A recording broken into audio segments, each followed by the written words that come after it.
Opakruoth nyikwa Ramogi, erokamano ahinya kuom keto Ramogi TV ka geno Nyasaye ogwedhou muchopo sechewa makoro wagoye mbaka e weche manyien mosebedo katimore kae. Chenro moro mar duol madhi e kidienje ariyo. Mokwongo wadhi nyiso ni mosebedo katimore pacho ka.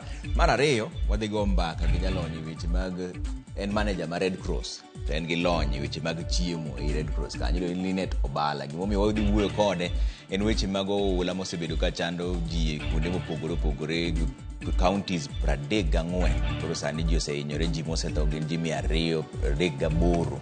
Koro penje ni to chenro mag Red Cross chalo nade, ang'o makoro rem sani, ang'o makoro nyaka tim mondo mi sirikal okony ji ma oula oywero. Kawuono be wantiere gi Wilson Ochuka jaka Boch Kobeta kaka jaloko marwa, anto nyinga kaka pile en Trevor Ombija, janding'o panga jonyakachi dendo Ombija taya nyakwar guok kocha pesa. Magi weche manyien mawanwa.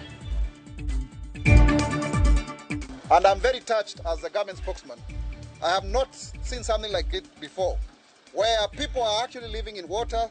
You find cattle in water. You find school children in water, women in water. It is in dire situation. Ji 238 osetho e masira mag oula e pacho ka luoro bende nitie ni jopuonjre ma kwan gi ok tin 600,000 sombgi nyalo bagre nikech kethruok mag sikunde. Government Kenya inafanya tu kazi yao ni kuleta chakula, hawakuji kuangalia wenye kwa mito, hawakea, wanasema ni 20 people only wenye wamepotea, na ni watu wengi wamepotea. Chuna na chunga mutegno kaka dhano bata en gima tek. Moko kuom familia ma oula nyocho nego wedegi pod okwamo gi ringrego ma pod gimanyo yore mag dhi iko. The applicant is granted 7 days to detain the rest of the police station.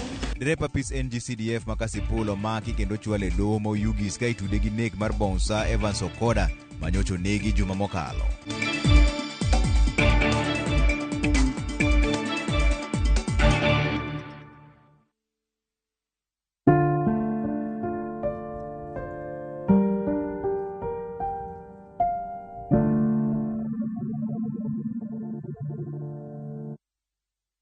Midhiero mag oula medo weyo chuny malit kuom oganda ahinya to mago mosewito wedegi. Familia mar Collins Bondo okwamo kod ringre 7 mag anyuolane e kar kano ringre ma Chiromo. E kar dak ma Mathare, familia mar Evelyn kod Adoyo pod manyo nyathi kod miyo moro ma pok oyudi nyaka ne oula ywer gi juma 2 mokalo. Walter Nyambaga miyo ler mar wachni. Collins Oyego chiedho katango lwete kendo pache chiemo ewi pek ma en godo kako nyalo ko ringre mag anyuolane 7 mokwame kar kano ringre ma Chiromo bang' oula ne ywayogi kendo kawo ngimagi.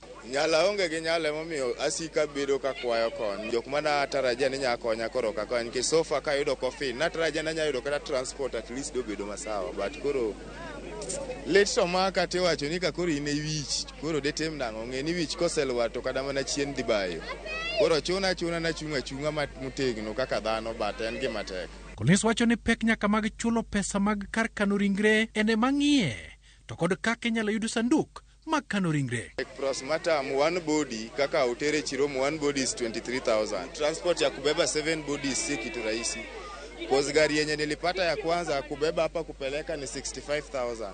Mane kar dak ma Mathare kanyo kuom jumbe 2 mokalo Mama Wino Koyo pinyo chamo ka usiku mane tiaora ka manyo nyathine ma oula olalgo.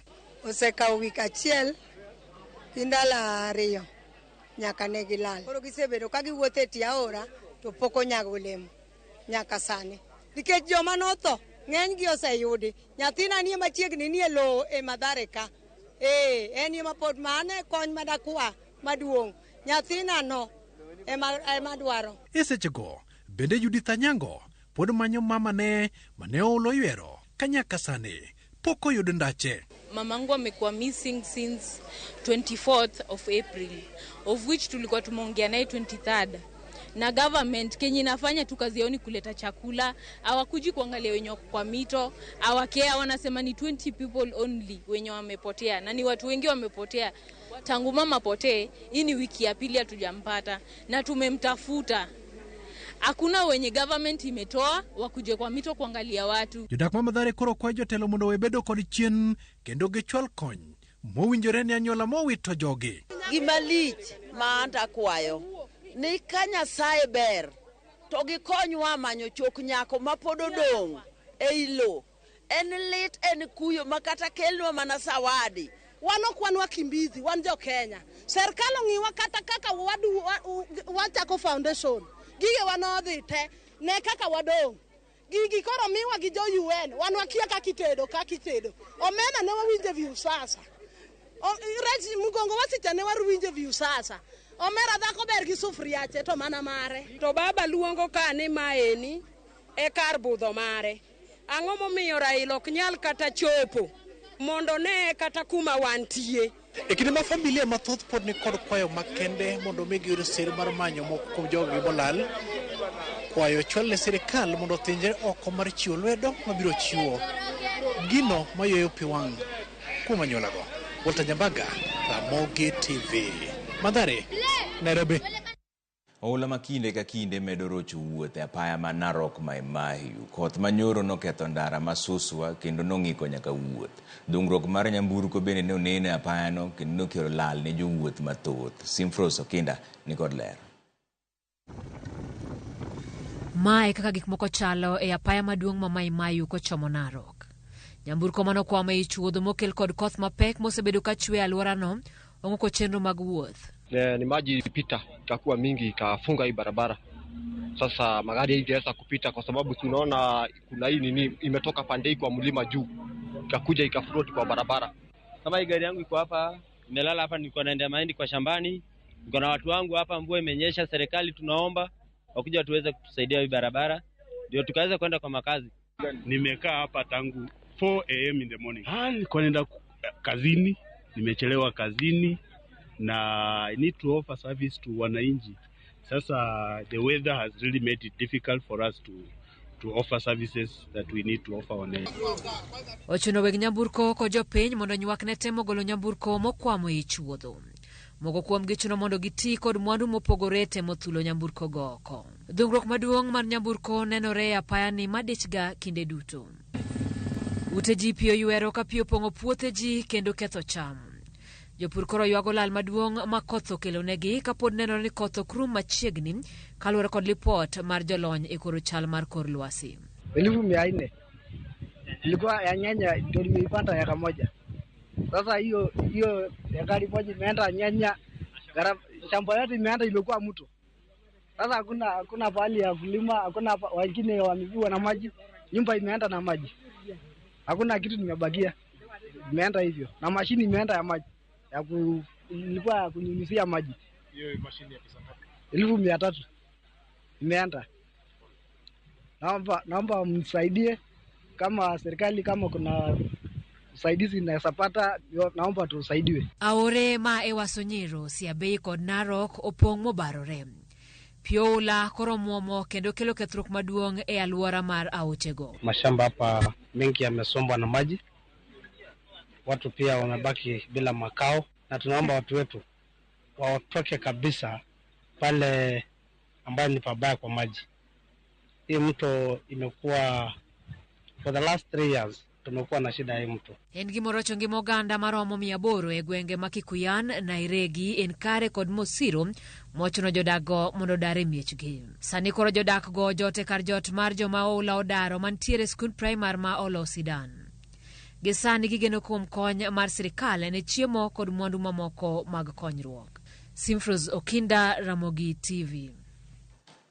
Kwa kanyo ni menyo dhi nyime ne ringre jakuny mula moro malonyo osienyore kuome kar kunyo mula matutne oeo fut 50 e gweng' Malumba mane sub county mar Arieda e county ma Siaya. Jakuny mula no moyang nyinge kaka Kennedy Ouma ma jahigni 19 nyoromo gi tho mare midhiambo manyoro e kinde mane gidhi nyime gi chenro mag kunyo mula ka en kanyakla kod jokunyo wetene moko 3.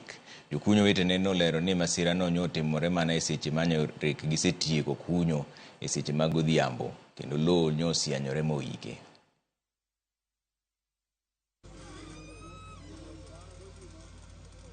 Kalure koth mang'eny ne wadonje e bugo gokinyi kaka wadonjo ga pile. Watiyo to ka odong' gimoro ka wanawa kama to wawuok achiel kuom mane piny mogik po mana kalowa malo modeyo. To kwadhi ni mondo wakonye ka nwa ji 2 to nwayudo ka chalo ng'ama oseseny. Kidi madongo 2 nodiyo tiendene maonge kaka nyalo wuok. Koro kwatemo mondo wabar kidigo, itie kidi moluore kuom kidino. Kidino kwa dhi baro macha, mwaro cha dhi luore kuome. Koro kendo lo wa malo mochako lwar, ma jok mwan go wuogi ng'wech. Nosedhi bor maromo fut 50. Gisani, okapar konyalo wuok gisani. Koro kanochopo nyoro, tibiro ira ni nyathiwa buro deyo. Kibiro ni osetho, ni buro deye. Koro kabiro kata yudo ka ji ng'eny. Tapenjo ni to gin ji adi? Ine gin ji adek. To ji ariyo otony. Teno dong' ibu to pod ngima pod oyweyo. Gold makani osebedo gi tabu. Tabu mosebedo ka ywaruok nitie makelo thoe mang'eny gi. Yande machiegni eka ji otong're kamoro piny ka, wadwani mondo sirikal okonywa mondo ng'i kaka joma tiye gold gi gitiye bugni nadi to gidonjo gi safety mane. Riwruok mar lakteche KMPDU dhi nyime kod romo e kindgi kod piny owacho e wi ng'anyo manie odiechieng' mar 55. Riwruok machielo mar KUKO to ne kawuono ne pod obago ng'anyo e chuny boma ma Nairobi kaendi bang' riwruok mar Governors choro twak margi nyaka juma manyien. Judith Omondi ni kod ler mar wachni. Ndalo achieng' bang' doho golo chik mondo mi riwruok mar lakteche gi piny owacho oket winjruok mar tieko ng'anyo, romo chakore odiechieng' ma kawuono kendo e kind riwruok mar KMPDU kod piny owacho. We have a return to work formula that we believe befits calling off the strike. But then the government, both the Council of Governors and the Ministry of Health also have return to work formula that they feel that they befit calling off strike.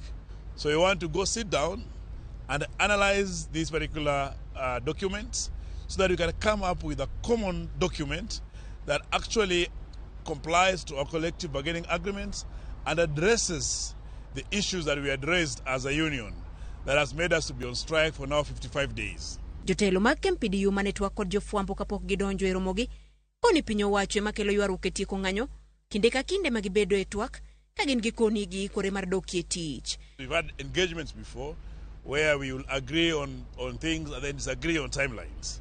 But it based that the last two engagements we had, there was more of a stiffness in that they could not allow opening up of that return to work formula, which now has been reopened for discussion. Riwruok machielo mar Kenya Union of Clinical Officers, ma bende ni odiechieng' mar 35 mar ng'anyo, bende odhi nyime gi ng'anyo mag gi e chuny boma ma Nairobi, bang' romo margi kod riwruok mar Governors dhir nyime nyaka juma manyien. Na wakatuita kwenye mkutano leo, lakini ilipofika jana tulipokea simu tukaelezwa kwamba wameitwa State House na hawata kuwepo. Wamesema tuendelee na mgomo mpaka tarehe 14 ndipo watapatikana kwa ajili ya kujadiliana. Tuko na hiyo barua kwa sababu kutokuwa kwenye meza ni kumaanisha mgomo uendelee mpaka siku ile watakapopatikana. E kinde dwaro apar mar riwruok ni dwaro en ni mondo jochiw thieth mane ondike yor orak e kinde midhusi mar corona ondike yo ma ongirore. We are here today also to stand against wage reduction, because what the government is doing by reducing the salaries for the internship is a scheme to reduce the wages within the health sector. They want to reduce for the interns, and later those who have accepted a lower pay, they're also going to accept a lower salary. It is a bigger scheme. It is a scheme to indignify, to disrespect, and to impoverish health workers. Ng'anyo mar lakteche mar KMPDU ni odiechieng' mar 55 poni twak ok onyago lemo. Jodito mag KMPDU koni biro chuno gi mondo giwene doho otim ng'eto ma bende biro mana dwoko gi e tich ka oseketie tim. Judith Omondi, Ramogi TV. Jatend piny Kenya William Ruto kawuono yudo siling milion 350 kowuok e bengi mar World Bank ne chenro mag bero bombe ma pacho kaendi. Ruto mane lose nyasi mar sidho tielo mar 2 mar chenro mag dongo bombe okoni nitiere dwaro mar duoko chien dhungruok e bombe ma Nairobi kendo mondo chenro mag gero uchumi ochwal nyaka e bombe mamoko ma pacho kaendi. Owacho ni chenro mag bero kuonde dak e bombe mamoko ma pacho ka kod gwenge nyalo konyo duoko chien dhungruok mar ji ka bendo jiwo counties mondo jiw choko mar osuru e yo mowinjore mabiro konye neno ni counties obedo gi nyalo mar dongo bombe magi. Tielo mar 2 mar chenro ma otisi ni Kenya Urban Support Program owinjore okonye bero chal mar municipal 77 ma pacho kaka Nairobi kod Mombasa to ne olornegi oko. Central to it. In its second phase, the Kenya Urban Support. The synergy between the Kenya Urban Support Program and our bottom-up economic transformation agenda is unmistakable. In particular, the program's alignment with the affordable housing strategy pillar presents a unique opportunity to invest in urban infrastructure that supports the realization of the affordable housing objectives in order to deliver holistic, sustainable, and inclusive urban development. The majority of our people walk to work or to play in our cities. They need safe walking ways that we call non-motorized transport, or NMT. We must embrace the opportunities presented by urbanization while addressing its associated complexities. If you look at some of the things that Mombasa has to grapple with, and Kisumu has to grapple with, and Nairobi, for instance, street lighting. Street lighting, the bill is on the county, but if we switch off the lights, it's a national security problem. So today, we stand at the brink of a new chapter in the country's urban development journey with the approval of the $300 million World Bank credit for the second phase of CUSP. CUSP 2 represents a continuation of our shared vision for sustainable urban development in Kenya. Awadi yu moro machuo kudugo to podon geche minyen mobro kelo iru kaka sobro go mbaka weche mag oula masani osepkelo midhiero kuonde mopogore opogore. Kaneno ka makamu ka ni Kisumo kanyo wacho ni nyis sirikal ombija ni problem ma nyando en Koru Soin Dam, onge gimoro kendo manyalo konyo koko gere. Kamana ahinya makamu aneno ka endi Ramogi TV Bernardo Keyo ma Samaki kan nyora ka dem Ramogi TV neno maler nyora ka endi. Gima penjo en ni wan jonyora gi kabuto wachom kanye gi koth masani nitiere ni, nikech sani wan ok nyal parwa kata oula negowa kamano. Musa ahinya gi weche mag oula ka wacho ka endi bende Ramogi TV ler ahinya kan kaka mega ka endi nini maler Trevor amor gi weche manyien mukelo. Kamano ahinya mano kiwacho no nyingi yoro ni ineno Ramogi maler. Waneno Ramogi TV maler kan gi Pastor Omondi Otiche mar gemo nyinyore, mosna Archbishop Odhiambo Gura gi jagoro Samuel Atongo gi Olo Oyanda. Kamano ahinya kamoro amora mintie geno ni ritori kendo lemo pile mondo wach ko ula gi kekenywa ahinya. Waduogo bang' dakika matin kik gibedhi mabor.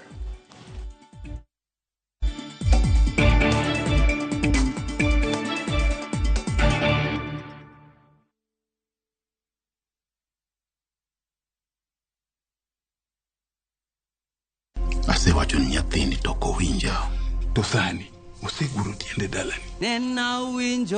In a world where faith, fear, sacrifice, and the complexities of father-son relationship collide. The son must choose his path and his own legacy.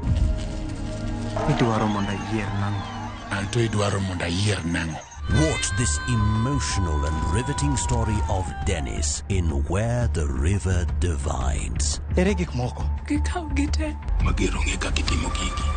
Watch the best content on the go only on Viusasa.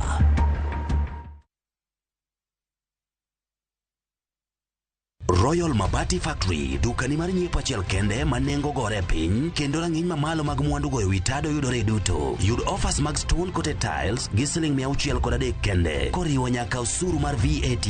Chula tamalo 40 iyud molos sani kikelo ni non maonge chudo. Limwa e badwa ma Manjit House, Kisumu, Accra Street, e apaya ma Paul Mboya. Gochnwa e 070 357 201.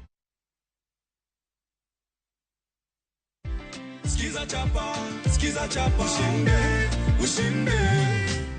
Wakati watu wanafurahia pesa zao ndani ya nyumba, wewe unakuja kuchukua 50,000. Nimechota na kijiko.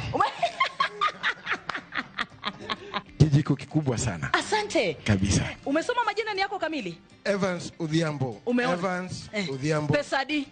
Alufu Prabich. Asante sana. Skiza chapa, ushinde.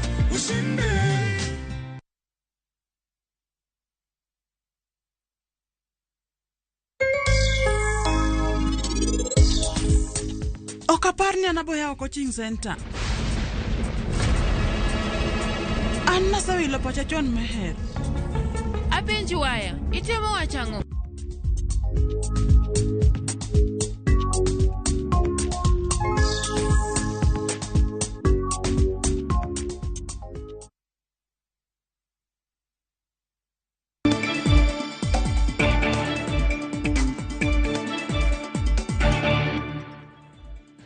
Erokamano kuom keto Ramogi TV ka wadhi ane mbele gi weche manyien kani dereva mar apis NGCDF e kar chung' od bura ma Kasipul omaki kendo ochwal e doho moyugis ka itude gi nek mar bonsa moro mi jahigni 35 manyocha onegi juma mokalo. Kennedy Ogalo Osano ne ochwal e doho ka itude gi nek makoch mar Evans Okoda manyocha onegi e yo magalagala kaeto bol ringre machiegni gi ode mani Rawinji e boma ma Uyugis. Jatend obila mag Okwach Kiche sub county mar Rachuonyo South David Kirui onyiso doho kit tudruok mantiere e simbo sano matude gi nek mar Okoda. Jang'ad buche e doho ma Uyugis Cynthia Cheruiyot ne ogolo chik mondo med geng'o ne Osano e tesend obila ma Uyugis kuom ndalo 7 ka obila mag Okwach Kich dhi nyime gi nonro. The victim's family and the advocate for the respondents. It is the court's finding that the application dated 7th May 2024 is merited, that the applicant is granted 7 days to detain the respondent at Uyugis police station, that the matter to be mentioned on 14th of May 2024 to confirm if the charges have been.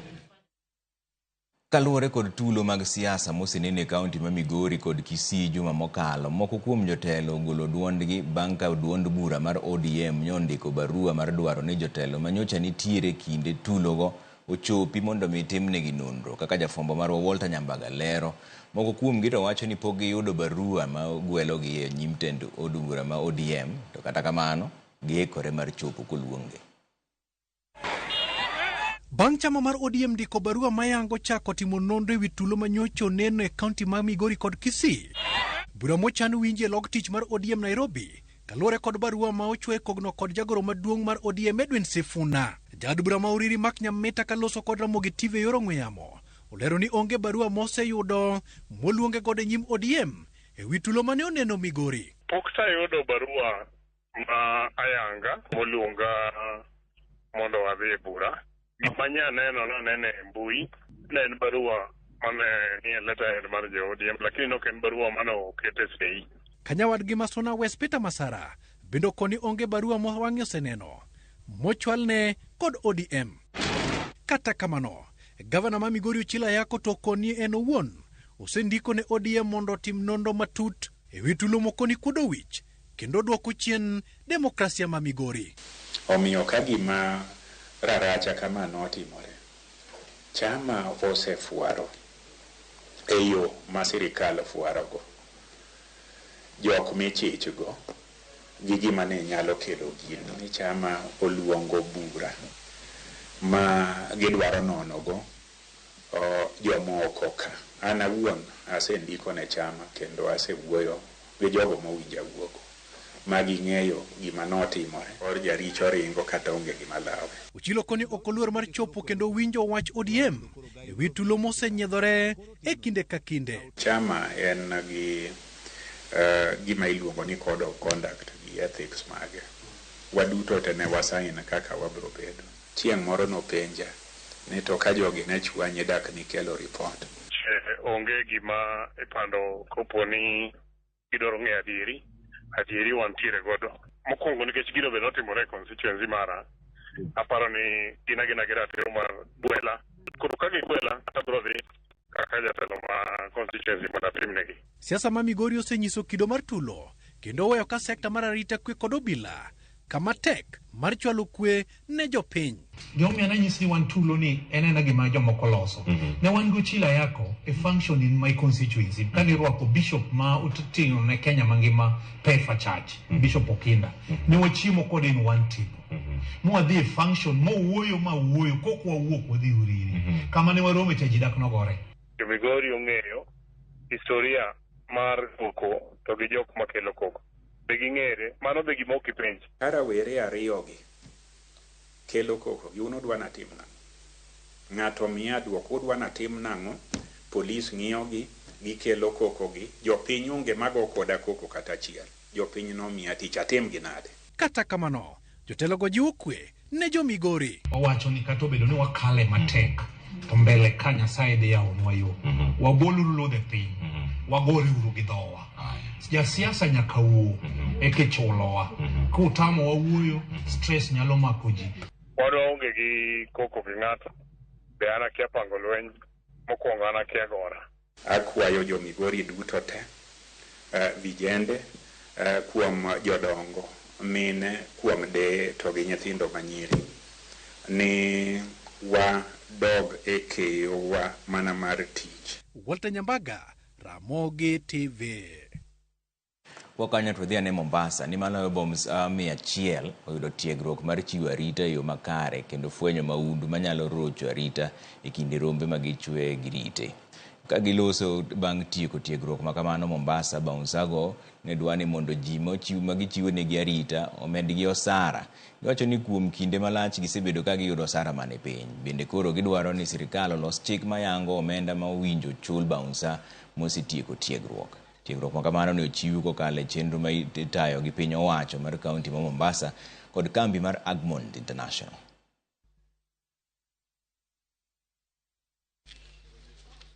Tunashukuru kwa viongozi wetu wametunganisha na serikali, which is police na forces zingine, tuweze kusaidiana kwa kuhakikisha wageni wetu watu wote events zenye tunaweza kuwa nazo ziko na usalama wa kutosha. Changamoto tunapitia kule kazini ni kuwa undermined sana, alafu kuwa underpaid, na kidogo watu sema mabonsa wana akili, lakini sisi kama mimi naweza sema kuwa tuko na akili, ni vile hatukuwa na uwezo wa kusoma, lakini sasa hivi tumehitimu.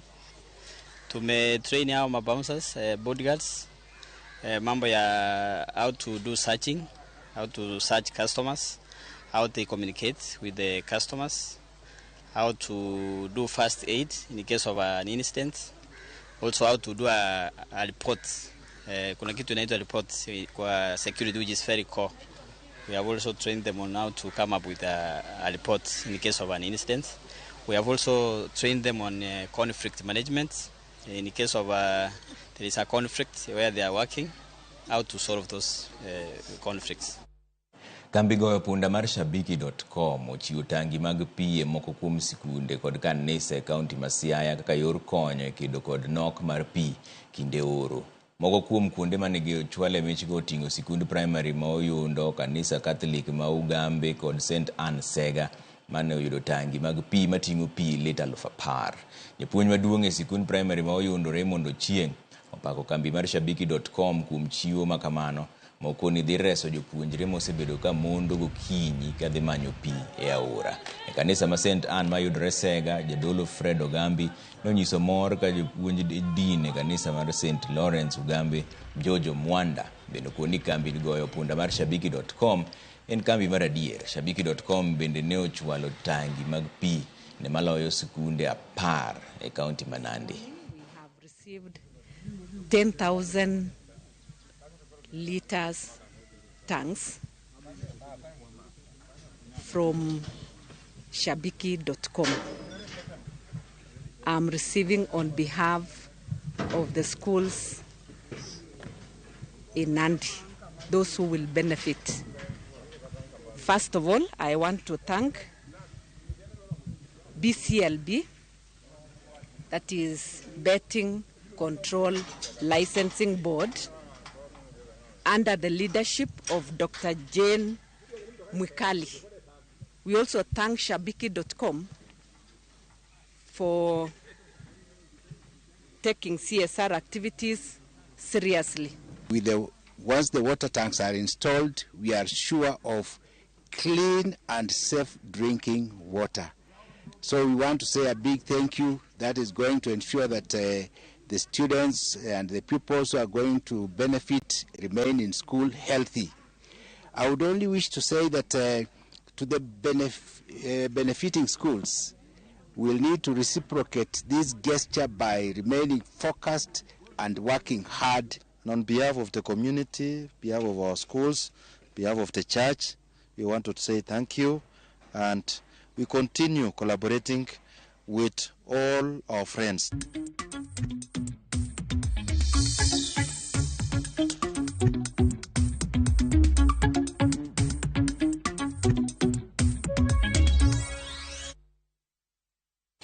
Oscar Omondi obedo jaloch manyien e kambi mar Shabiki.com bang' yudo bonus kokale goyo punda mar Shabiki Super Jackpot. Omondi mawuok e kar dak ma Umoja noyudo makare tuke 12 kuom 15 kendo yudo omenda maromo 243,251. Omondi lero ni omenda ni obiro tiyo godo e yor medo ohande mar makanika. Nyaka sani jackpot mar Shabiki osechopo omenda maromo $2,229,314 ka inyalo mana tiyo gi siling 15 kende mondo ibed jaloch. Anyalo nyiso jo Kenya duto, jok ma winja, nyikwara mogi duto mondo gitugi Shabiki. Shabiki en tugo mar adiera. Kiyudo pesa ni to imi ma okuondi, imi te. Kaka anerga yudo meka. Amor ahinya kabisa.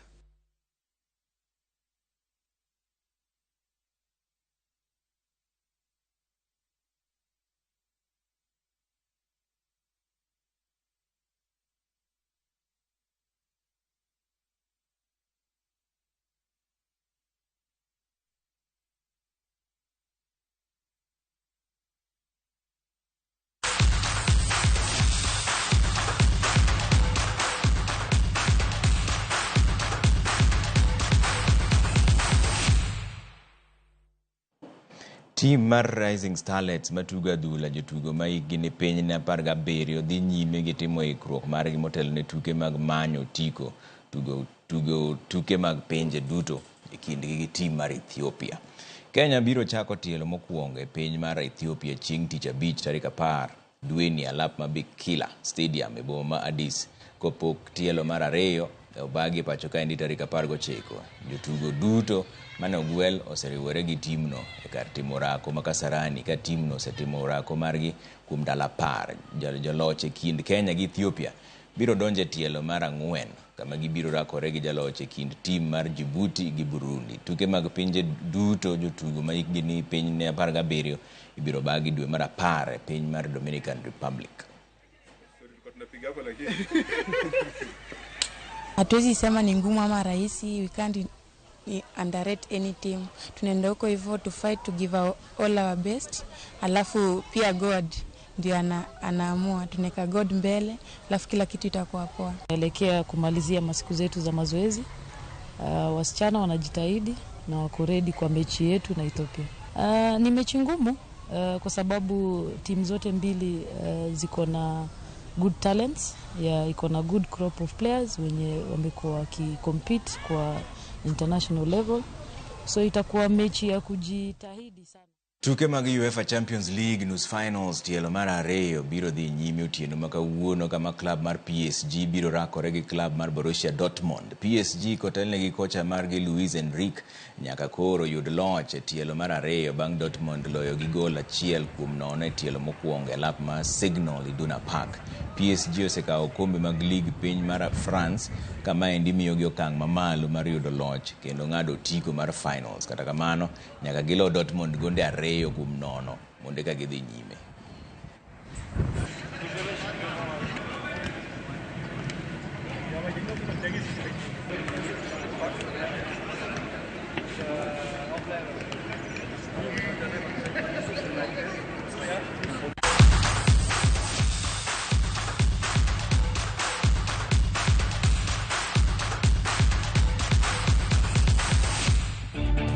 Baso di yue moro machuok waduogo to wendo Modialo osechopo ka endi Lineto Bala en manager Kenya Red Cross. Wabro penje gima dhi nyime oko kanyo tang'o makoro gidwaro sani to mang'o ma ji nyaka tim mondo mi jo masira makamagi kik hiny jopiny e ndalo mabiro. To wang'e maber ni bang' oula oro bende biro. Koro bang' wadhi timo nang'o mondo mi ji joikre e yo machon. Mane mbaka mwadhi go bang' dakika moko matin kik idhi mabor ahinya ibiro winjo pachi 2-3-6-0 e kaka inyalo yudo.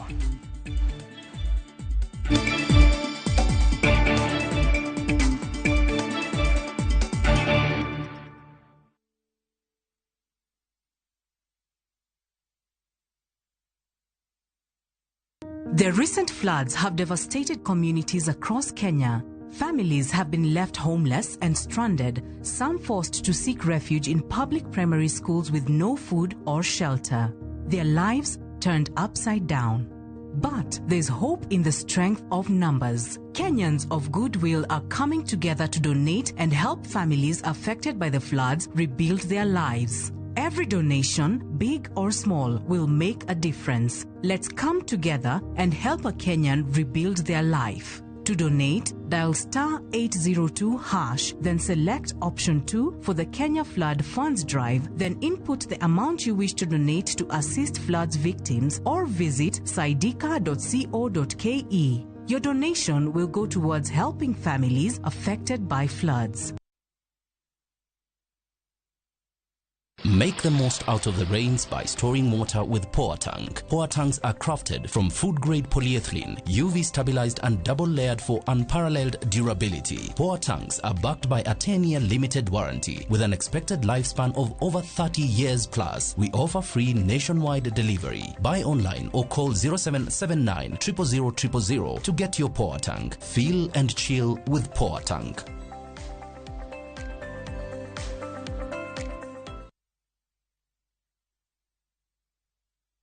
Sasa kwa tao moja tu unaweza pata third party cover for your private motor vehicle valid for 30 days. Say goodbye to expensive motor vehicle insurance. Pata bima kutoka Direct Line Assurance. Kujisajili bonyeza *487#. Weka namba plate ya gari yako, ID namba yako, email address yako na ulipe thao moja tu. And your digital cover will be sent to you instantly. Collect your sticker at your nearest Total service station. Dial *487# upate third party motor insurance valid for 30 days. Pap, ni thao tu.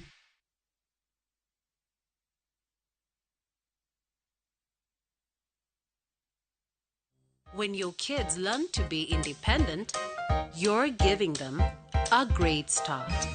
Prestige Margarine. It all starts with a great start.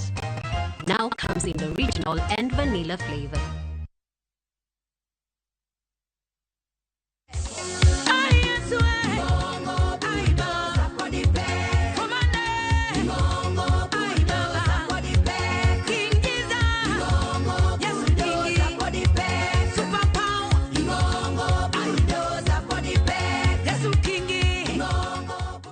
Dial *487*3# to get this song.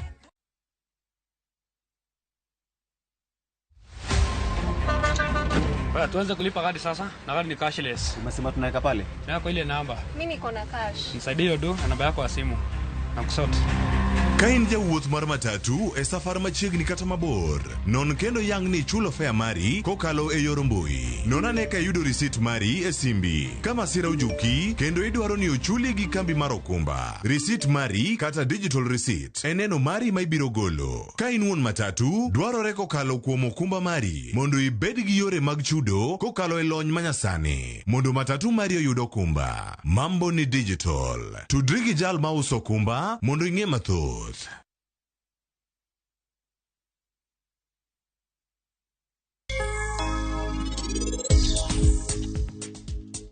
Hostel?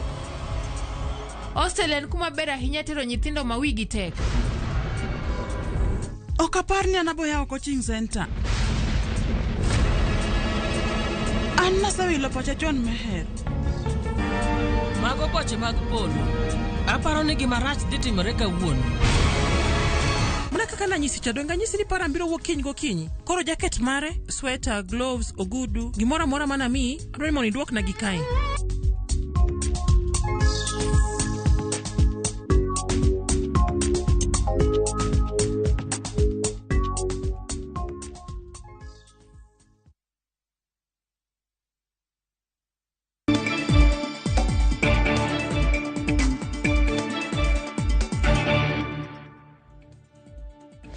Erokamano nyoko kitera Mugi TV ka endi wendo wa modhial ni kodwa ka endi ke nyinge Linet Obala en manager Kenya Red Cross. Erokamano nyoko miwa sechegi.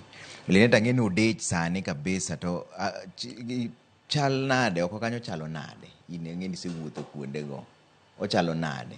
ji adi mosehinyore, ji adi mosetho, un kuneno kaka jo Red Cross? Erokamano ahinya Trevor, erokamano kuom miya thuolo mar biro ka mondo walalre e yor hinyruok mar oula makoro dhi mbele e Kenya sani. To adwa gombo wacho ni ok onen maber nikech koth medo chwe, aore medo pong' kendo pi medo ridore. Koro oganda modak e kuonde ma chiegni ga aore gi oganda modak e kaka plains kaka Kisumu, Busia, jogo hinyore nikech aore opong' wuok e got koka jo Busia, River Cherangani hinyogi, jo Nyando wan gi River Nyando ma hinyogi, Migori be wan gi Miriu. Koro ok ober ahinya kaka sani wan gi kaunti 47 e Kenya.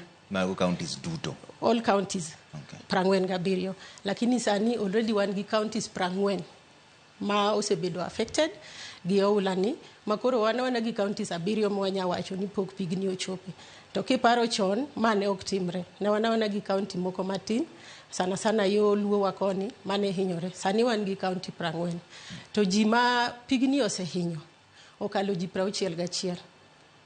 Ma kuom ji 60 gi, udi 61 gi, udi 34,000 ni oko owuok e miere gi. Udi 34,000 gi kiloko gi ji kikwano gin ji mokalo 200,000. To ok mana ji modar kendgi, wan bende gi yore ma pi oketho ma ji ok nyal luwo sani. Sani kakwano yore madongo dongo, wan gi yore mokalo 57 ma kodhni oseketho. Ting'eni sama yo okethore to koro ji hinyore. Wan gi skunde. Skunde no winjo bed ni yawo jumba ariyo mokadho. Sani wan gi skunde 101 ma pigni osedonje, to kendo skunde go be mwatiyo go dare jok ma pi ohinyo ma jogo dake. Wan gi osiptende ma be pi oseketho. Sani wan gi osiptende mokadho 30 ma pigni osedonje, ma osiptende moko gik moko kethore, moko ji ok nyal donje. Wan gi cham, sani ne ji opuro. Wan gi cham e puothe. Sani wan gi eka mokalo 6,000 ma pi oseluoko. Matiende ni jok manopuro gi ok nyal keyo. Jamni be wan go ma pi otero. Kich sama pi obiro cha, jamni be kaka jidar be koka jamni pi hinyo. Koro jamni be pi osedhigo. Makoro mano e yo ma wan go sani. Alafu nitie kata jomotho. Kawan kang'iyo kwano mar sirkal maduong' ma be watiyo go machiegni, ka gik nyoro ne wan gi ji 283 moselalo ngimagi nikech oula ni. 283 kose 238. Mano 238. Yes, 238. Sani koro ang'o ma onego bed ni timo? Nikech wasewuoyo gi jopiny mang'eny to giwacho ni wan pok okonywa. Jomoko bende wacho ni gimi konyowa godo gi ok dhi konyowa e ndalo mabiro mbele ka. Ang'o ma koro nyaka tim sani? Chenro mage monego ket piny sani modware mogik kaka jo Red Cross? Koka sewacho ni koka ji osehinyore, ji odaro dak oko mang'eny. To sama ji odaro dak oko no, gidwaro gik machal chiemo, nikech sama pi odonjo, ji ok yud thuolo mar daro chiembgi, kata ne in gi chiemo e dero ama e gunia yot, chiemo ni pi oketho. Koro gimokwongo, ji dwaro kama ijotie, nikech koth pod chwe, ji nigi nyithindo. Koro kama ji jotie, namba 1, kaeto chiemo. Kich kose mi kama koth ok goyie, to nyaka yud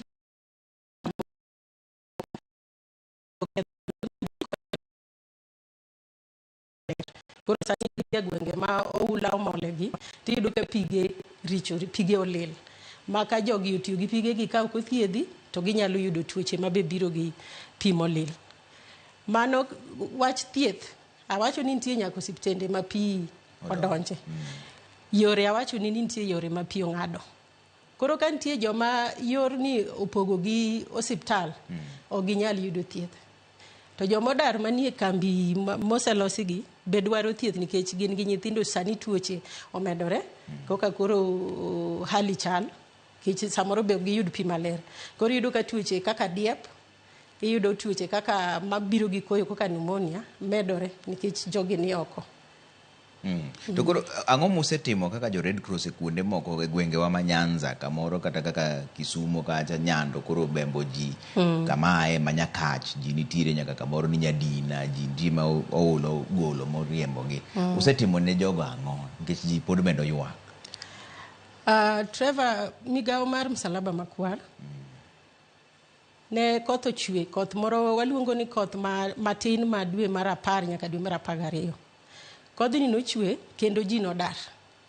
Matiende ni migawo mar Msalaba Makwar ne wakonyo jogi. Nikech sama ji odar to nyaka wane ni waketogi kama ber, ma pigcha ok medinyogi, wamiyogi kama ginyalo jotie ma koth ok gogi, wamiyogi chiemo. Koro gik mane waketo tenge mag konyo jogi e yore makwanogo ne watiyogo mang'eny e ndalo koth mokadho dwe mar 11 dwe mar 12. To king'iyo nitie counties moko kaka Tana River, pod ji nie kambi joma ne pio daro ndalo cha dwe mar 10 dwe mar 12. Koro ne ok wayudo thuolo king'iyo sama ne koth ochwe kodh cha to gi masani ne ok wayudo thuolo moromo mar ng'iyo gik mamoko mondo wamedi mwaketo tenge mar konyo jogi. Kaito resources ma wan go be mwanyalo ng'iyo go gigi waketo tenge be koro ne wasetiyo go nikech sani king'iyo to jomo hinyore ng'eny. Koro gik ma wan go ok nyal romo gite. Koro ka ng'iyo migawo kaka Kisumu, kaunti wa mar Kisumu, jogi pi hinyo higa dhi higa duogo. To nitie jomoko mane dho Nyando mabe pinam nochako dok chien, waluongo gi dho ngere ni backflow. Jo Kisumo gi jo Busia. Jogi be osebed ka onge kama gidake. Koro pigni komedore to koro ji medo dar. Koro mane emose tamowa nyalo konyo jogi te. Nikech gik ma wan go ok rom to jomo hinyore ng'eny.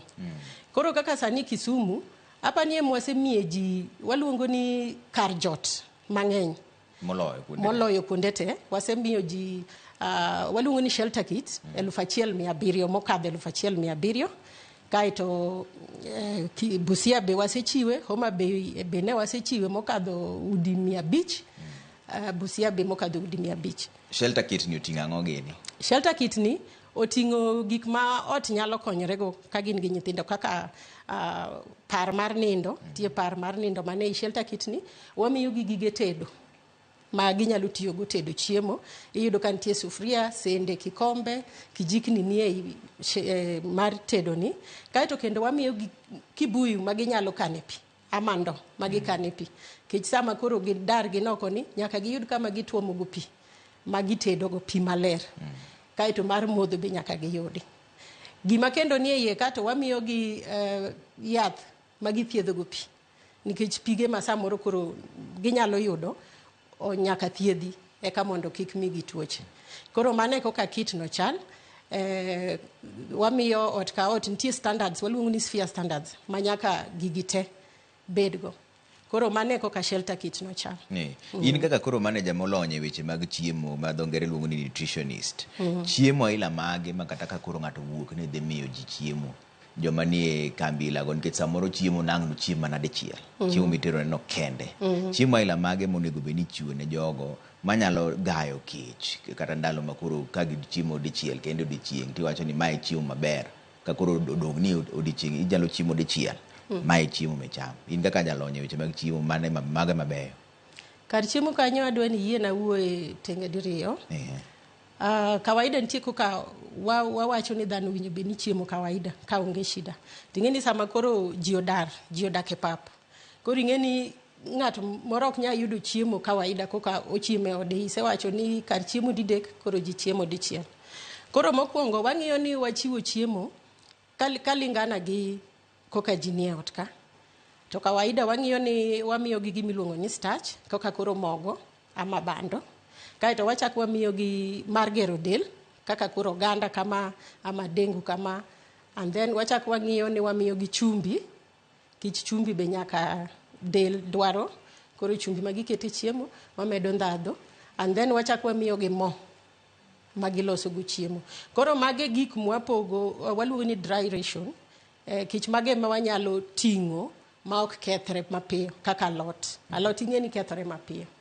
Koro sama ji ohinyore kamano, watimo ga gima luongo ni assessments. Koro e assessment ka watimo nonro mar ng'iyo gik mopogore opogore. Koro wang'iyo yore mag chiemo go, wang'iyo ni chiro tiyo, pod jogi nyalo yudo chiemo, matiende ni yo ber, pod ginyalo yudo chiemo, chiro nitie chiemo, to bech chiemo gi chalo nade. Koro ka wasetimo nonro gi te, to miyowa kaka watimo mpango marwa, waneno ni jogi gin joma imiyo chiemo ma kaka bando muregi, mogo, oganda, ama gin joma wanyamiyo pesa. Ng'eni ka chiro tiyo to wanyamiyo gi pesa, to koro ng'ato ng'iewo kata ka chiemo, ama osiptale ma ng'ato tuo to ginyatero. Koro mago gik mwang'iyo te. Koro kama jogi ok nyal yudo chiemo e chiro, to wanyamiyo gi chiemo ma ipogo, ma koro dhi adhiya to tedo. Mano mokwongo. Mar ariyo, wan gi nyithindo. Kenya ka wan gi policy ma nyiso koko winjo bed ni pidho nyithindo. Wan gi nyithindo chakre nyuol nyaka dweche 6. Magi nyithindo mowinjo bed ni idhodho. Waluongo ni exclusive breastfeeding. Koro magi wapuonjo ji, nyithindo gi ok owinjo bed ni miyo gimoro. Kich sama pi odaro gi cha, maybe mama koro nigi stress, ok onyal dhodho nyathi. Koro watemo yore te mondo wang'iyo udi man gi nyithindo ma chal kama, wamiyo gi priority sama wapogo gik moko cha. Nyaka wane ni giyudo shelter kit, nyaka wane ni giyudo gige tedo, nyaka wane ni giyudo pi, gik koka mama ni nyalo tuomo pi. Mano 0 to 6 months. Koro mano pod wa encourage mine gi mondo dhodhi. Koro gima watimo, wa make sure ni udi gi oyudo chiemo, mondo mama ni chiemo, kaeto dhodho nyathi. Koro nyithindo mokadho dweche 6, to koro mama dhodho to kendo chik wacho ni nyaka miye chiemo mamoko, kich chag mama kende ok rome. Koro kendo wamiyo gi puonj aina chiemo mwinjo bed ni gimiyo nyithindo gi. Kaeto wambe ei food basket cha wakete mogo moro ma inyalo runego nyithindo chakre dweche 6 nyuka. Koro kaeto imiyo gi chiemo moko, kich kate basket no waketo gima chal dengu ma nyithindo gi nyalo chamo. Koro gimoro achiel ma adwa ni mondo awachi mondo gando ng'e, emergency, waluongo ni emergency, ok oyie pogo kata chiwo donation mar breast milk substitute. Koka ikawo chag mkebe miyo nyithindo cha, itero ne jogi, mano chik ok oyie. Mako yudi tinyalo tuweyi. Koro gima chal chak, obed mar mkebe, obed chak ma fresh, chik ok oyie, nikech sami isedhi poge no, ok ibi ng'eyo ng'amo mi, to wadwa ni nyithindo ma 0 to 6 months mondo dhodhi. Un kaka jolony, ka koro ng'ato owuok ni odwa dhi chiwo gimoro, ng'ato kata kaka an kama, koro owuok na dhi nyaka cha dhi chiwo gimoro, ang'o monego anyiew mondo amigi, nikech koro an ting'ino ok anyal bedo gi lony mar ng'iyo ni magi jomitimo kama, an adhi e duka tawacho ni miyauru mae. Ang'o maber kichiwo? Mogo no ber abera? Mogo ber, to nitie standard. Koro wan gi gima luongo ni coordination mar chiwo konyruok. Koro kidhi e county ka county, kidhi e sub county, nitie coordination mar chiwo konyruok. Ok idhi adhiya e camp ni akelo gini. Nyaka itim coordination, nikech wadwa ni wane ni gik moyudore matin gi, jomo hinyore te nyalo yudo. Koro inya yudo kaka ini wacho ni janyakach, jonyakach moko bedwa mana kelo kony nyakach kanye, camp ka wawachi ni nyadina. But nitie jomoko man Gemraika, ma be dwaro kony bila no to poko yudo. Koro yudo ka camp achiel yudo gik mang'eny to jomoko hinyore. Koro nitie coordination matimore ma kony michiwo te bedo coordinated through the national government mondo ong'eni kanye ma need nitie mondo ter. Koro jomoko kik kosi to jomoko yudo mang'eny. But kuom sani asewacho gik madwarore ahinya en shelter kit. Kich awacho ni karibu ji families 34,000 manoko, to wasechiwo mana shelter kit karibu 6,000. Koro ineno the need, the gap is still very huge. Ji poko yudo kuonde madake maber, e gini yudo ka gidake skunde. Thoth gi nie skunde. Koro ko yaw skul, ka serikal maduong' olando ni yaw skul kawuono, jogi dhi kune. Koro shelter kit no dwarore, wadwaro yadh pi, ng'ama nyalo konyowa chiwo pi maler ne jogi, wadwaro yore mag thieth. Kich jogi dwaro thieth kabisa. Nitie nyithindo ma pod itere klinik madwaro no mi chanjo cha. Koro ka gine camp kanyo, ok ginyal dhi osiptal. Koro dwaro ni tero ne gi thieth kama gintie no. Chiemo be awacho, wasema na chiemo ni karibu ji 9,000.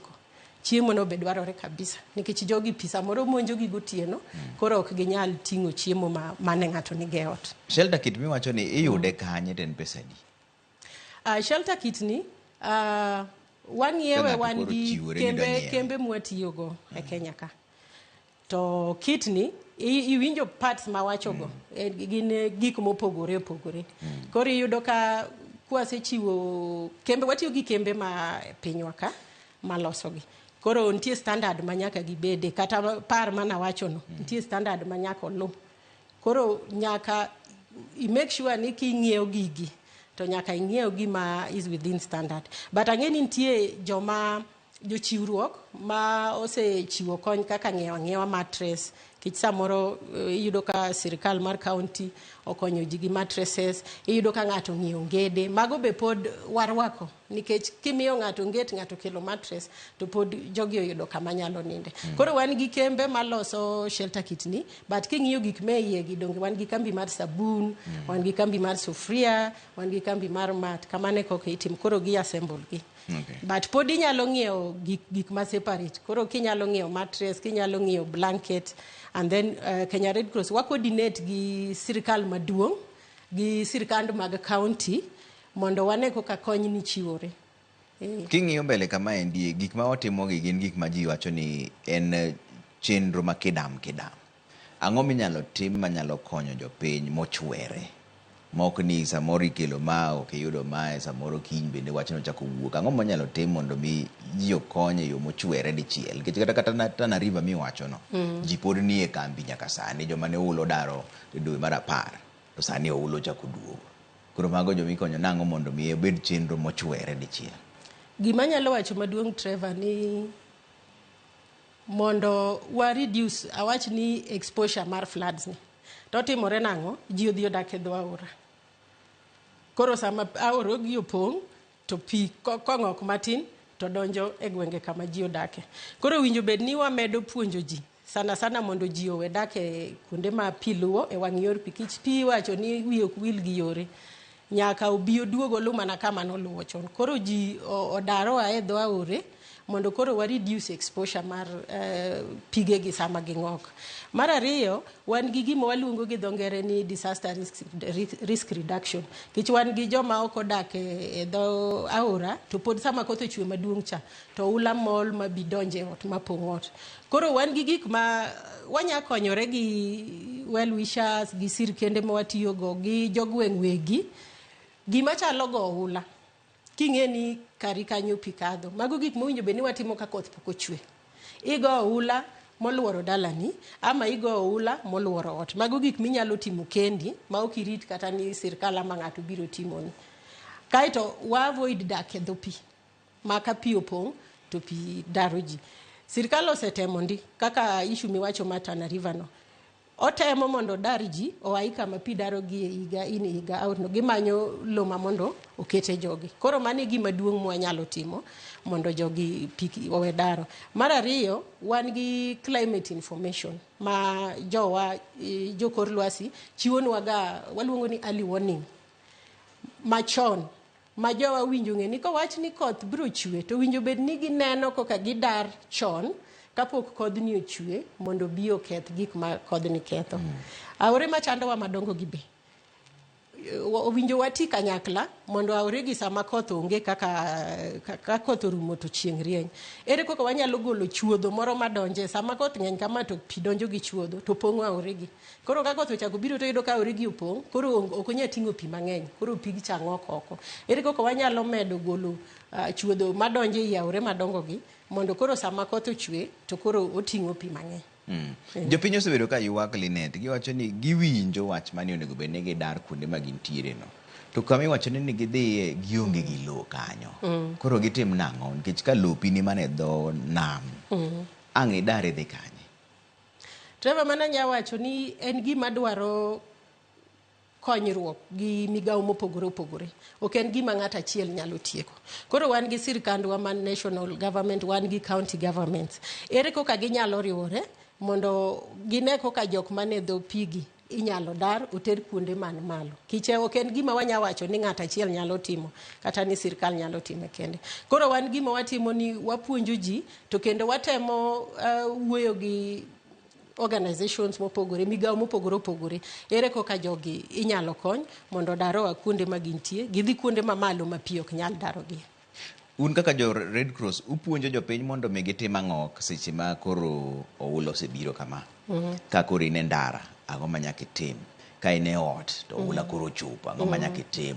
Itim nang'o mondo mi resri? Ka kiriembo nyamburko to in e ndara to koth mapek tineno ka ndara opong'o pi, ang'o ma nyaka itim? Upuonjogi ni gitim nang'o? Koro gima wapuonjogi, mokwongo, puonj mokwongo mwamiyogi, waoro negi ga gima waluongo ni message matin, SMS. Watiyo gi Safaricom. Wang'isogi ga ni koth dhi chwe ama aore gi chiegni pong' mondo ji odar odhi oko mar kama gidake. Kich wang'e kapok opong'. Koro wakwayo ni ka giyudo milome mwaorogi, to giwuogi kapok pigni odino negi. Kich samoro pigni biro gotieno. Koro ing'e ni gotieno onge kok inyalo konyori, tikony kata jamni ma in go ikony nyithindo. Koro giwinj weche ma milome miorogi, gitigo, kik gikaw ni gina weche miwacho. Ka koth odino ni be, kata kiriembo ama nidhi kamoro to oula odino ni, wakwayo ni mondo ibed kama safe, kik iyor pigno. Nikech yoro pigno, ikia ni pigno bire speed mane. Kidhi ni yore to nyalo timo ang'owa, onyalo teri. Koro wakwayo ji nowe yoro oula ma mol matek, kiriembo to kiki idhi yoro ndara ma pi opong'o ama oula ma mol matek. Nikech tie gari cha ing'eno chalo balloon. Koro sami donje picha to gari pi nyalo kawo. To bang' oula, ong'e maber be isewacho ni oula oseketho nyaka cham, oseketho eka madhi 7,000 mag puothe, cham mane ji okano. Nyiso ni bang' oula to oro biro. Oro to koro uikoru ne. Nikech kaka jo Red Cross ni isa maber ni kodhni chal ka gima nopoyou. Nikech El Nino nobiro, to El Nino pok orumo maber, ero koro koth wachako gik manun godo bende rumo. Koro sani wang'eyo maber ni bang' oula, oro biro. Usechako uikoru ne oro? Koro oro ni, wan gi gimiluongo ni contingency plan. Maka wan koka migawo mar Kenya Red Cross. Watimoga, wan gi contingency plan ma wa review dirie higa. Koro plan wani ok en mar oula kende. Wan gi drought, mano ndalo chieng' oro. Wan gi tuoche. Ni neno nitie gini moko ma tuo mar kolera ni osechandowa. Wan gi plan mar kolera, gi tuoche mamoko. Ma kato wan gi plan be mar kantie tulo kamoro kaka lweny moro ni kamoro matin to pod wanyalo konyo joji. Koro plan wani emwatiyo go mondo onyiswa ni ere koka wanyalo hikore. Iche plan wani wandiko hikruok ne gimoro amora ma awacho go. Ka obedo ula obedo oro. To gi joma watiyo go migepe mamoko gi oganda watiyo go watemo puonjogi kaka sani koth chwe mang'eny, pi ng'eny, pi mol mana nono. Koro watemo puonjogi kuonde mantie dago pi koka yawo, wapuonjogi ni gigolo chuodho cha mondo mano itimo kapok koth ochwe, mondo ka koro koth biro to yawo gi nyalo kano pi mang'eny maber, mondo ka oro biro to jowa nyalo yudo, oganda wanyalo yudo pi. Alafu kuonde machal kaka chiemo, sani koth ochwe. Ka koth orumo, pod dhi bedo gi ng'ich, pod dhi bedo ng'ich.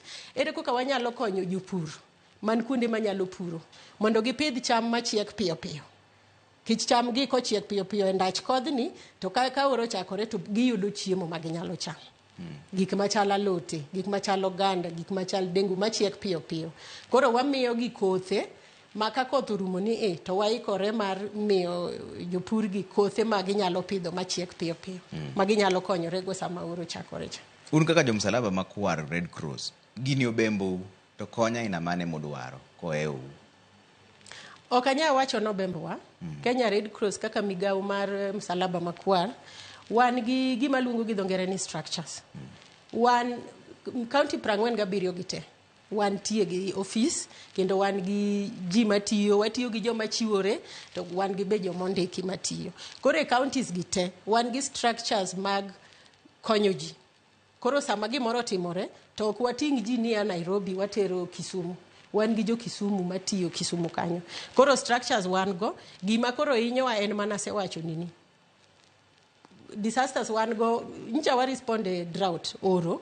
Sani koro koth ochwe mar El Nino, kaeto sani kendo koth chwe. Koro iyudo ka jomo inyore ng'eny, wakonyo ji mang'eny, to gik ma wan go ok rom. Koro ok anya wacho ni omuomowa, waikore. Shida mana ni wang' ni jomo inyore ng'eny moingo gik manyicha waiko. Koro pod waoro kwayo ne joma nyalo medo chiwo kony ne jogi mondo ochiw kony sana sana gik makwano mar kar jot, chiemo, yore mag pi maler, go osiptal. King'iyo kaka ji osebedo ka hinyore gi oula ni, in kaka ja Red Cross, en ang'o mineno ni onego wapuonjre kaka jopiny? Nikech bang' waseneno kaka midhiero ni obedo, en puonj mane ma nyaka koro wabed godo mondo mi kik ochak oyudwa kaka oyudowa ni? Gimokwongo en duoko piny exposure ne oula ni. In kaka Trevor, ere kok inyalo duoko exposure mari gi familia ni piny ne oula ni? Koro bed ni kama idake, inene en kama pod inyalo dake gi jodala ni midakgo, koso en kama piko biro iga ka iga to inyi. Mage puonj wang'isogi. Koro ine ni dak kama pi oula ko biro to oula ok nyal inyi. Mar ariyo, wach mar tiyo gi early warning information. Weche mag Kenya Meteorology Department miyo waga warning, kata radio wa mag dholuogi ilandonwa ni koth biro to dhi chwe mang'eny kama. Ji oti gi weche milandogi, milome miorogi, ji owinjo ti gi milome gi. Mondo giwinj chon. Mondo giwinj chon to giikre chon. Un kaka jo Msalaba Makwar ukonyo ji nang'o gi wach mar dho ngere luongo ni psychosocial support kata dang'ni mar paro? Nikech ing'e maber ni ka oula no biro oyweyo familia mari, ot ionge godo, chiemo bende odhi te, jamni mani godo bende odhi, nitiere dang'ni moro mar paro nikech bikia ni kodh ni oda chwe nyaka karang'o to ibro chako kanye. Ukonyo joma kamago nade? Nikech nitiere wach mar chiemo, wach mar kit miwacho no, to nitiere koro dang'ni mar paro. Koro dang'ni mar paro ni to kawaida. Trevor sama pi obiro gotieno, oyweyo odi mani dake, oyweyo jamni, oyweyo puothi, nyaka ibed gi dang'ni mar paro nikech iparo ni adwa chako gi kanye. Koro wan gi yore ariyo mwatimogo konyo joma nigi dang'ni mar paro.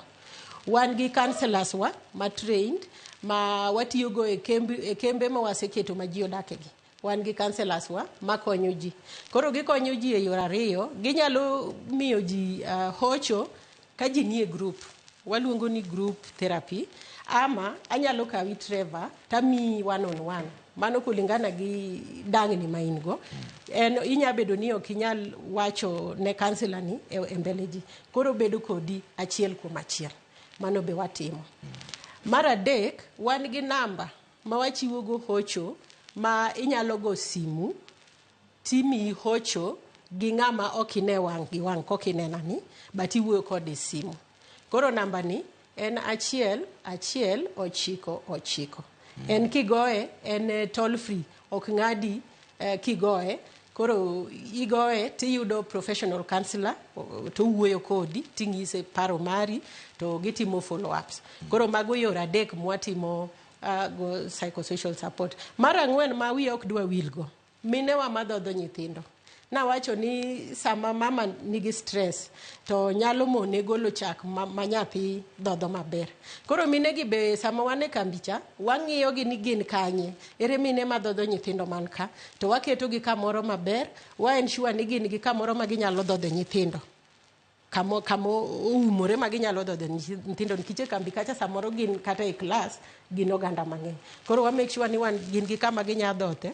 Kaeto mine ma dhodho nyithindo gi udi man gi mine ma dhodho nyithindo, mine ma yach gi mine ma nyithindo iga matin ne 5. Watimo negi prioritization. Sama wapogo gik moko, wa ensure ni udi gi okokoso shelter, okokoso chiemo, oyudo pi, to yudo gi tedo. Koro mano be yo ma miyo mine gi koro ok obed gi wasiwasi. Mano be gima adwa bire ni kung'iyo un kaka jolony, jomage madang'ni mar paro no thago ahinya. Gin joma chuo koso joma mene koso gite? Awacho ni gite. Gite. Kiche dang'ni mar paro ni in kaka ng'ama dichuo, awach ni ne mitelo ne ot. Koro sama gima kama otimore, ng'ato ka ng'ato mane ot ka ng'i kaka ng'ama dichuo. Nyaka ibed gi dang'ni mar paro. Ka onge namna minyalo konyo go jogi, nyaka ibed gi dang'ni mar paro. To joma mine be, dang'ni mar paro biro nikech in gi nyithindo, in e koyo. Jawadani lwete ni nono, wanya konyore nang'o. Dang'ni mar paro biro ne nyithindo. Nyithindo ma koro dak oko e pap, nyithindo ma ok dhi skul odak oko, gimbe gibedo gi dang'ni mar paro. Chiemo onge odwa, koro wan wanindo kech to jomoko to nigi chiemo machamo. Mano bedo. To oseparo ni joma odak e sikunde to skul bende koro chiegni yaw. Gini dhi tim gi nang'o? Mane gima koro watiyo gi sirkal maduong', gi sirkal mar kaunti gi jomigepe moko, nikech nyaka non mang'eni jogi idhi tergi kanye. To gina ang'isi ni inyalo yud kamiterogie e lowo kamoro mapap maber, lakini nyaka migi gima gibet go kaka ot. Koro shelter git mawacho ni nikech ka gin e skul to koro tado mar skul cha ogeng'o negi koth, ogeng'o negi koyo.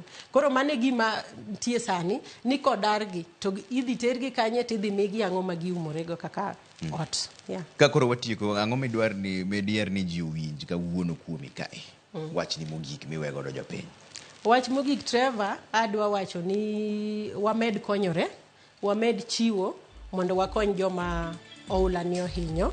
Kaka migawo mar Msalaba Makwar, watiyo gi sirkal maduong', watiyo gi sirkande county, gi migawo migepe mopogore opogore, mondo wariw gik ma wan go, mondo wakony jogi. Koro akwayo ni mondo kantie joma nigi chiwo, to mondo gichiw, gimed chiwo, ginya chiwo through Kenya Red Cross, wan gi office e county ka county, ama ginya chiwo through coordination mar county government mondo konyruok gi ochop ne ji. Wan gi pay bill mar chiwo 10,000 ka itindiko account tindiko flood sama nyingi. Okay.